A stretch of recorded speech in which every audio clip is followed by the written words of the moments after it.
Патот до Крушево води преку Смилево, односно ако не се одржал Смилевскиот конгрес од 2 до 7 мај 903, може би и не би се подигнало Илинденското востание.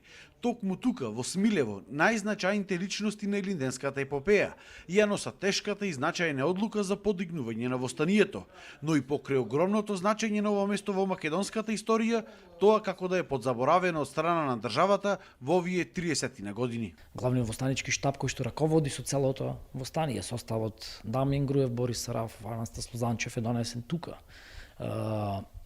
Востаничкиот правилник, како треба да се одвива целото востание, е донесен тука.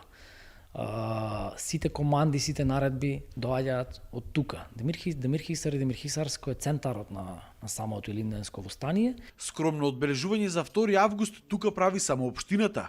Државна манифестација никогаш и немало, освен положување на цвеќе од страна на некој министер, па дури и тоа започнало да се случува само во последниве години под притисок на жителите. Претходно немало делегации на функционери.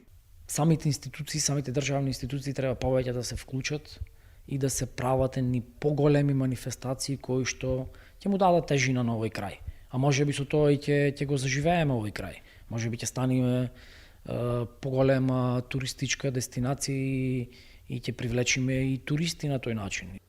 Она што е интересно и може би помалку познат историски факт кај јавноста е тоа дека Смилево било подолг период слободно од Крушево. Односно, ако Крушевската република траела 10 дена, Смилево било слободно од 2 до 28 август, односно 26 дена.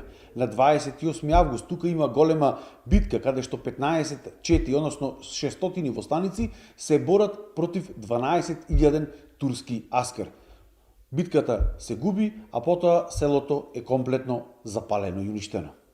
И жителите на Смилево бараат поголема афирмација на нивното село. Веќе ако не може да се оди паралелно со 2 август, значи го имаме 7 мај. Ние во Смилево може поголема тежина да му се дае на тој ден, значи тоа одбележување да е малку поорганизирано. Со музеот, гробот на Даме Груев, спомен паркот и многу други содржини, Смилево останува чувар на нашата славна историја.